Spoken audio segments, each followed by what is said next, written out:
Tapi setelah bapak saya berbalik badan, terdengar suara dari atas. "Opo, goleki aku ya? Apa nyarain aku ya?" gitu katanya. Diiringi suara cekikikan. Setelah bapak menengok ke atas, dalam kondisi agak gelap di ruangan itu terlihat sosok wanita berambut panjang yang menempel di sudut atas dinding. Di situ terlihat sangat jelas walaupun suasana agak gelap. Ada sosok berbaju putih, tingginya hampir menyentuh langit-langit rumah. Lalu sosok itu agak menunduk dan berkata, "Apa nduk, goleki aku ya? Saiki wis ketemu." "Apa nak, nyariin aku ya? Sekarang sudah ketemu," katanya sambil tertawa cekikikan.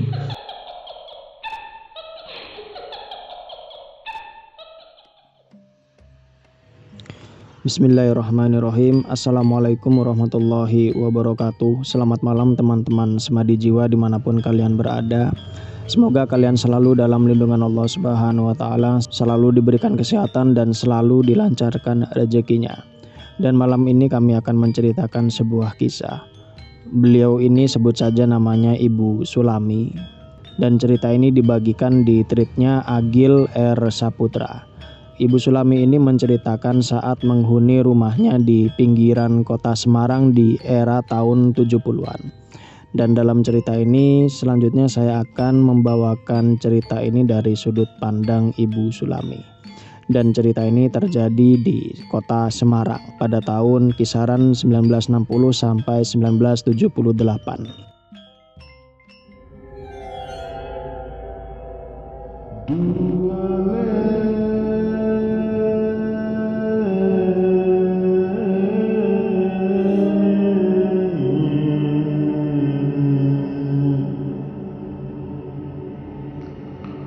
Sepak kentoro jale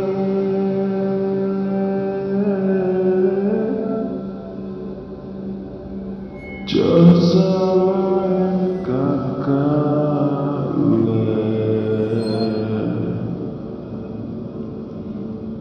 benami pas deiyale.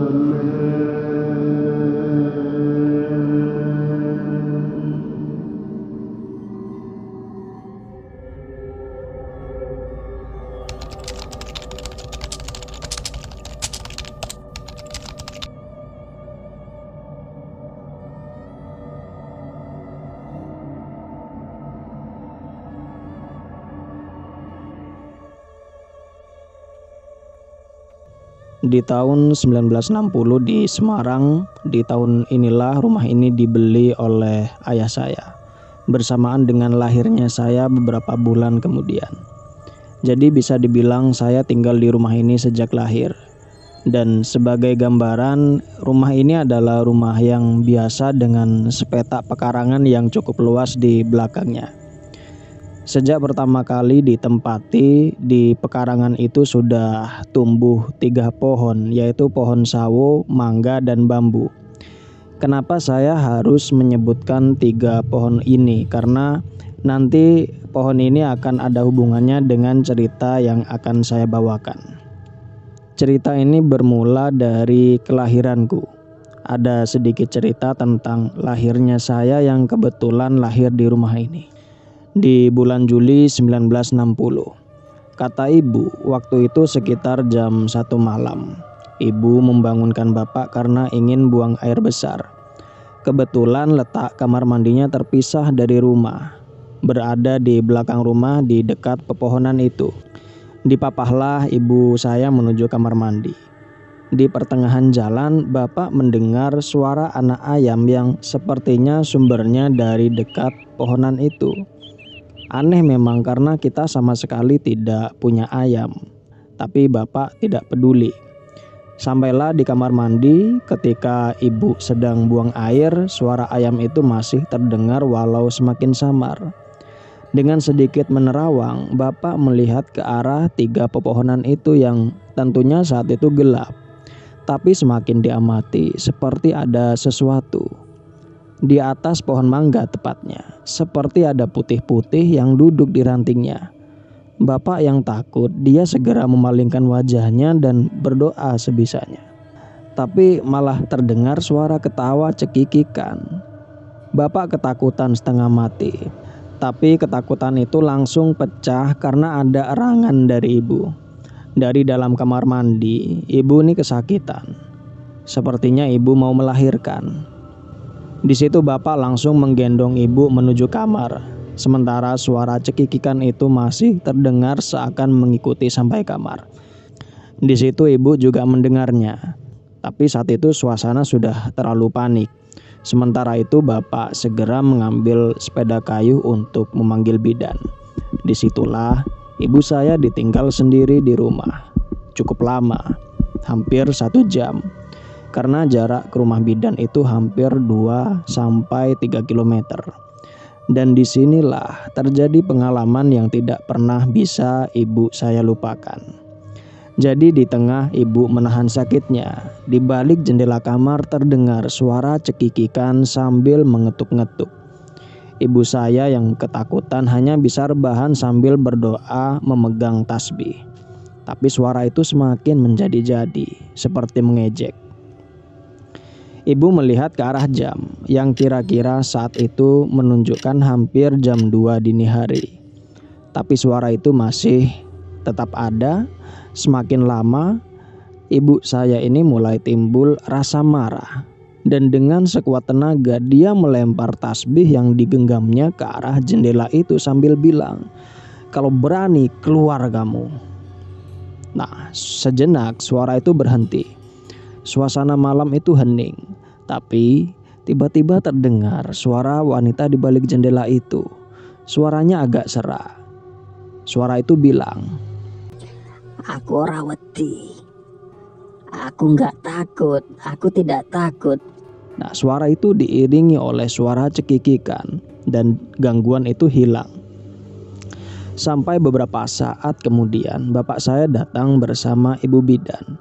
Saya pun lahir keesokan harinya kira-kira jam 7 pagi. Cerita ini tidak hanya berhenti di sini. Masih ada cerita lagi pasca saya dilahirkan yang tentunya dialami oleh orang tua saya. Jadi beberapa hari setelah kelahiran saya, para tetangga mulai berdatangan untuk menjenguk saya. Mereka cukup ramah dengan kami yang masih dibilang warga baru. Mereka seperti menyambut senang kelahiran saya karena ternyata hanya sayalah satu-satunya bayi yang berhasil dilahirkan di rumah itu. Jadi singkatnya kata para tetangga, rumah ini mempunyai semacam kutukan di mana tidak ada bayi yang berhasil lahir selamat kalau tinggal di rumah ini. Katanya rumah ini sempat 5 atau 6 kali berganti pemilik dan semua pemiliknya tidak berhasil mempunyai anak. Ada saja penyebabnya. Kalau tidak keguguran ya meninggal. Setelah dilahirkan konon katanya itu disebabkan oleh kuntilanak yang menghuni area rumah ini. Dan tentu saja dengan kelahiran saya, hal ini mematahkan semua stigma itu. Saya lahir dengan sehat di rumah ini. Bulan pun berlalu. Pasca kelahiran saya katanya banyak kejadian aneh dan seram di rumah ini. Seperti suara tangisan wanita, bau-bau melati, suara ketawa cekikikan, suara ketukan, suara anak ayam padahal tidak punya peliharaan ayam, dan barang-barang yang suka berpindah tempat. Walau kejadian aneh itu jarang dan tidak setiap hari, tentunya itu cukup mengganggu keluarga kami. Kata ibu dulu sempat memanggil kiai untuk mengusir penunggu rumah ini, tapi nyatanya gangguan itu masih muncul lagi. Pernah di suatu malam, waktu itu di tengah malam katanya saya terbangun dan menangis kencang. Ibu saya bergegas memberikan saya ASI, tapi saya tidak mau. Mulut saya seperti terus menghindar ketika diberikan ASI oleh ibu saya. Karena tidak mau tenang, saya pun digendong oleh bapak saya. Ditimang-timang sambil jalan keluar kamar. Saya masih nangis dan bahkan menjadi-jadi. Dan bersamaan dengan itu ada suara ketukan pintu di depan rumah. Tok tok tok, permisi, permisi. Bapak saya pun menghampiri. Tapi setelah dibukakan tidak ada siapa-siapa. Bapak pun menutup pintu lagi dan berjalan ke dalam rumah. Sambil menenangkan saya yang terus menangis, tapi baru beberapa langkah pintu itu diketuk lagi. Dengan agak kesal bapak jalan cepat dan langsung buka. Tidak ada siapa-siapa di sana. Sudah tidak beres ini, batin bapak saya. Tapi setelah bapak saya berbalik badan, terdengar suara dari atas. Opo, goleki aku ya. Apa, nyarain aku ya, gitu katanya. Diiringi suara cekikikan. Setelah bapak menengok ke atas, dalam kondisi agak gelap di ruangan itu terlihat sosok wanita berambut panjang yang menempel di sudut atas dinding. Wajahnya tidak begitu jelas katanya. Bapak saya langsung lari menuju kamar. Anehnya di situ saya mulai berhenti menangis. Dan sambil memberi saya ASI, ibu saya tanya ke bapak yang terlihat ketakutan. Tapi bapak tidak mau cerita apa-apa waktu itu. Keesokan harinya bapak saya sakit demam dan tidak masuk kerja. Barulah di situ bapak cerita kepada ibu tentang apa yang dilihatnya semalam. Rasanya mau pindah saja dari rumah ini, batin bapak. Tapi nyatanya kita terus bertahan. Setelah kejadian itu bapak saya mengadu ke orang tua atau nenek saya. Dan akhirnya diputuskanlah nenek untuk ikut tinggal di rumah ini untuk menemani ibu saya. Kebetulan nenek saya adalah seorang kejawen. Beliau sangat pemberani dengan hal-hal seperti itu. Sebenarnya nenek sudah tahu tentang rumah ini, tapi memang beliau ini ibarat kentongan. Bila tidak ditabuh takkan berbunyi, bahkan pada anaknya sendiri. Seandainya bapak tidak mengadu ke nenek, tentu nenek akan diam saja dan menganggap bapak bisa mengatasi hal ini sendirian. Dan setelah nenek tinggal di sini, nenek melakukan tirakat untuk mencari tahu apa yang terjadi di rumah ini. Dan singkat cerita, dalam tirakatnya nenek ditemui oleh sosok kuntilanak yang katanya menghuni di salah satu pohon di belakang rumah ini. Kata nenek memang kuntilanak, tapi tidak biasa. Wujudnya tinggi besar dan yang membuat orang tua saya khawatir. Kuntilanak itu menginginkan saya. Begini kata nenek, sosok itu bilang, putumu tak ngomong yo, cucumu aku rawat ya. Tentu saja nenek tidak mau dan balik memarahi sosok itu walau dia meminta dengan cara yang sopan. Kata nenek, ora iso, gak bisa, langkahi dulu mayatku. Dan sepertinya sosok itu takut dan menghilang. Sejak adanya nenek, semua gangguan tentang kuntilanak itu sudah tidak ada. Paling hanya ada suara anak ayam, itu cuma menunjukkan bahwa dia masih ada. Itu pun juga jarang sekali terjadi, kata orang tuaku. Di tahun 1978, bertahun-tahun berlalu, saya pun mulai tumbuh dewasa. Kami masih hidup bersama nenek. Tentu saja saya adalah cucu kesayangannya, walau memang beliau ini sosok yang galak, tapi kami berdua sangat dekat. Sekarang beliau sudah semakin sepuh dan mulai sakit-sakitan. Dan terjadi satu malam yang akan merubah hidup saya. Waktu itu nenek sedang tidak enak badan dan menyuruh saya untuk tidur bersamanya. Saya tidak curiga karena memang biasa seperti itu, ketika nenek sakit sayalah yang menemani. Waktu itu kami tidur seperti biasa. Nenek tidur di atas ranjang dan saya menggelar kasur di lantai. Kami pun tidur dengan nyenyak sampai saya terbangun oleh suara ketukan di pintu. Tok tok tok, Mi. Nah, suara itu seperti suara ibu. Saya berpikir kenapa nggak langsung masuk gitu. Saya pun langsung bangun dan mengecek, tapi tidak ada siapa-siapa. Saya tengok kanan dan kiri tapi tampak sepi. Sampai saya melihat ibu berjalan ke dapur. Oh, ibu mungkin perlu bantuan. Dan saya pun berjalan menuju ke dapur, tapi sampai di sana tidak ada siapa-siapa. Sepi, bahkan lampunya pun mati. Lalu siapa yang tadi jalan ke sana? Saya lalu bergegas ke kamar ibu dan benar ibu masih berada di kamar dan dia masih tidur. Seketika sekujur badan terasa merinding. Saya pun jalan dengan langkah yang terasa sangat berat menuju kamar nenek. Seketika beberapa langkah ada yang menepuk pundak saya. Saya refleks spontan langsung menoleh. Saya terpaku. Di situ terlihat sangat jelas walaupun suasana agak gelap. Ada sosok berbaju putih, tingginya hampir menyentuh langit-langit rumah. Lalu sosok itu agak menunduk dan berkata, "Apa nduk, goleki aku ya? Saiki wis ketemu, apa nak nyariin aku ya? Sekarang sudah ketemu," katanya sambil tertawa cekikikan. Pikiran saya seperti hilang saat itu. Mau teriak pun tidak bisa. Dan seketika semuanya menjadi gelap. Saya tidak sadarkan diri. Dan bangun-bangun keesokan harinya saya demam tinggi. Hampir 2 hari saya rasanya tidak ingin bicara karena selalu terbayang sosok itu. Tapi sepertinya nenek sudah tahu apa yang terjadi. Akhirnya kami pun ngobrol berdua. Saya ceritakan apa yang terjadi malam itu. Dan nenek pun akhirnya juga cerita semuanya. Hingga saya pun tahu bahwa kuntilanak itu dulu waktu kecil sempat menginginkanku. Tapi nenek berkata yang intinya, "Tenang saja, kamu sekarang sudah besar. Dia hanya suka dengan anak kecil. Kamu harus berani, Nduk. Nenek sudah tua, gak kuat seperti dulu." Begitu kira-kira kata nenek.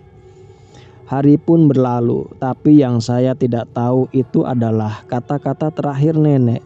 Karena sehari kemudian nenek jatuh sakit, masuk rumah sakit dan sekitar sebulan nenek meninggal dunia di usia yang hampir 90 tahun. Dan sepeninggal nenek disinilah puncak kengerian itu terjadi. Sekitar 40 harian setelah kepergian nenek mulai terjadi hal-hal aneh. Sore hari, waktu itu bapak dan ibu saya pamit mau pergi sebentar di rumah kerabat. Saya yang masih di kamar hanya iya-iya saja. Sambil melangkah pergi, mereka berpesan agar tidak lupa menutup pintu dan jendela. Saya tengah membaca buku waktu itu. Dan tidak terasa sudah menjelang maghrib.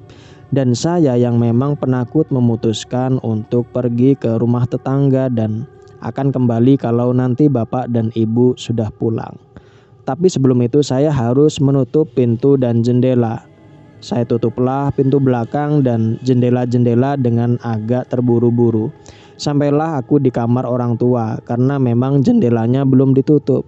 Tapi ketika saya masuk, saya benar-benar kaget karena ibu di situ sedang duduk di depan cermin. Tidak jelas raut wajahnya karena memang hari sudah petang. Di situ saya tidak jadi masuk, saya langsung berpikir itu bukanlah ibu saya. Saya berjalan pelan, mundur dan lari keluar hingga sekitar jam 8 malam. Bapak dan ibu saya datang menjemput. Setelah itu saya memang sengaja tidak menceritakan kejadian itu kepada mereka karena saya tidak mau membuat mereka gelisah dan berpikir macam-macam. Seperti kata nenek, saya juga harus menjadi wanita yang kuat. Walaupun sebenarnya saya mulai agak tidak betah tinggal di rumah ini. Selang hari saya mulai mendengar suara anak ayam berkeliling rumah. Sudah aneh memang karena memang sekali lagi kami tidak pernah punya ayam. Saya tidak mau ambil pusing. Saya tarik selimut dan tidur. Tapi di tengah malam lagi-lagi saya dibangunkan oleh suara ketukan. Tok tok tok. Dari pintu kamar. Saya diamkan saja. Tapi ketukan itu pindah ke jendela. Jelas sekali karena jendela itu berada tepat di atas saya. Saya yang ketakutan bersembunyi di dalam selimut. Tapi di balik selimut suara ketukan itu masih saja ada. Di situ tentu saja saya tidak bisa tidur dan terdengar suara pintu kamar terbuka. Saya yang melihat dari balik selimut seperti ada orang yang masuk. Karena memang lampu tidak saya matikan dan terlihat bayangan itu, saya langsung merasa itu bukan bapak ataupun ibu. Sosok itu terlihat semakin mendekat. Saya yang takut langsung memejamkan mata sambil berdoa sebisanya dan terasa ada yang mengelus-ngelus badanku walau masih dalam keadaan berselimut tipis, tapi sangat terasa elusan tangannya begitu kasar. Saya sama sekali tidak bisa bergerak, keringat mulai bercucuran. Sambil terus berdoa dan perlahan sosok dan elusan itu sudah tidak ada. Saya menguatkan diri untuk menyingkapkan selimut ini dan ketika saya membuka selimut tidak ada siapa-siapa. Tapi di situ pintu kamar tertutup sendiri dengan perlahan dan disusul suara tertawa lirih. Suasana seketika hening. Saya mencoba bangkit dari tempat tidur untuk mengunci pintu, tapi ketika saya hendak berjalan, seketika pintu itu terbuka, terbanting keras, brak, hingga membangunkan bapak dan ibu. Tidak berselang lama, bapak datang memeriksa kamar saya dan bertanya ada apa. Saya pun menangis dan menceritakan apa yang terjadi. Dan malam itu pun saya tidur bersama bapak dan ibu. Walaupun sebenarnya saya tidak tidur sama sekali hingga pagi menjelang. Dan keesokan harinya saya kembali demam. Di situ akhirnya kami semua saling bercerita. Sejak nenek meninggal memang kita semua diganggu oleh sosok kuntilanak itu. Akhirnya bapak dan ibu berembuk untuk mencari solusi dan bapak ingat bahwa ada teman nenek yang masih hidup, teman sesama orang kejawen. Akhirnya bapakku pun menemui orang itu. Namanya Eyang Jiwo. Singkat cerita datanglah beliau ke rumah. Orangnya kalem, bahasanya kerama inggil atau Jawa halus. Perawakannya juga ramping dan tatapannya sayup. Saya sempat ragu karena karakternya beda sekali dengan nenek saya yang galak dan tatapannya tajam. Tapi ternyata saya salah. Di situ Eyang Jiwo berkata, "Dulu almarhum Mbah Suratmi sudah pernah bilang ke saya kalau rumah ini ada penunggunya." Dan kami ngobrol panjang lebar. Di tengah obrolan, Eyang seketika memotong pembicaraan dan meminta air serta sapu lidi. Waktu itu masih siang hari. Lalu beliau mengajak kita semua ke belakang rumah. Eyang mulai menyapu di bawah 3 pohon itu. Kami masih bingung, sedang apa Eyang Jiwo?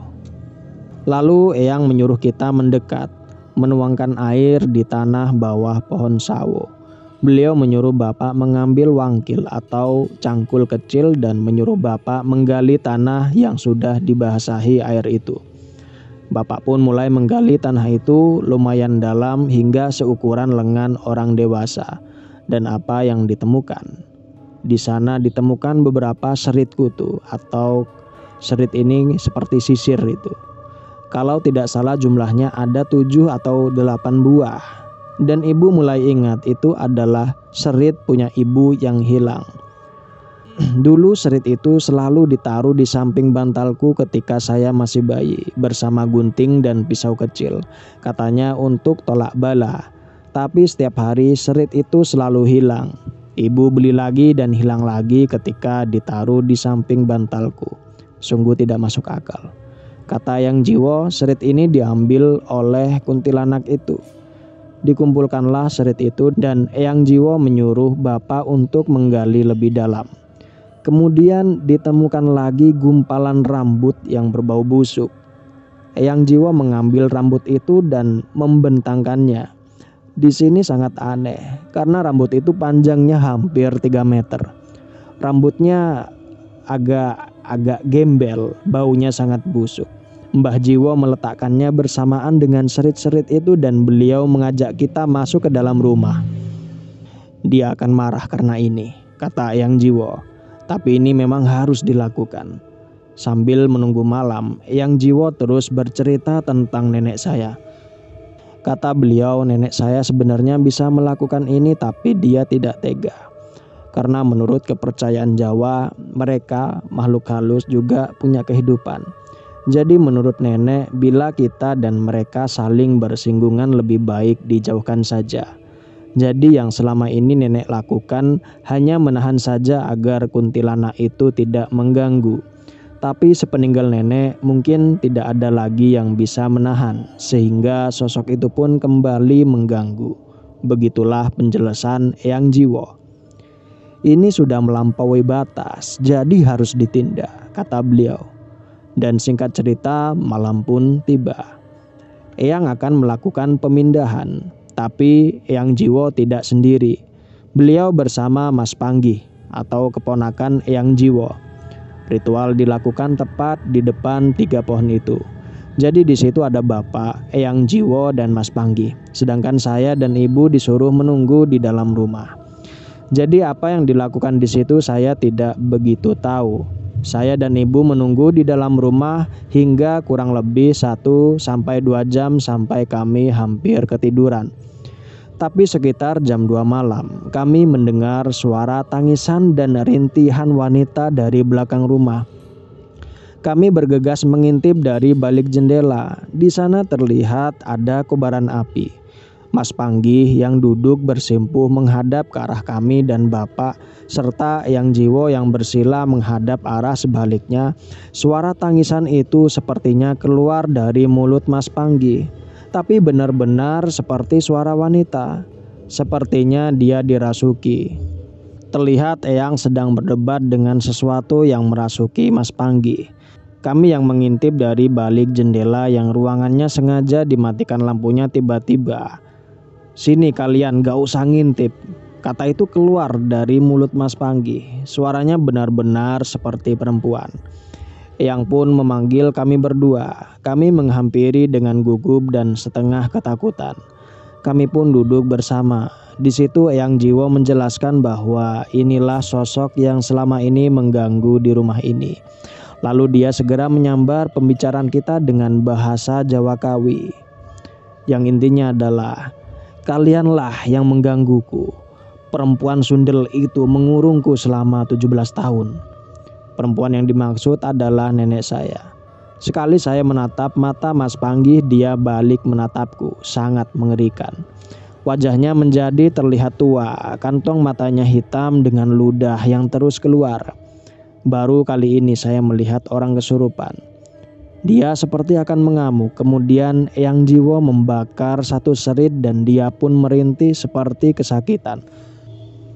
Disitulah Eyang mulai mengajak dia berunding, yang intinya menyuruhnya untuk pindah dari rumah ini.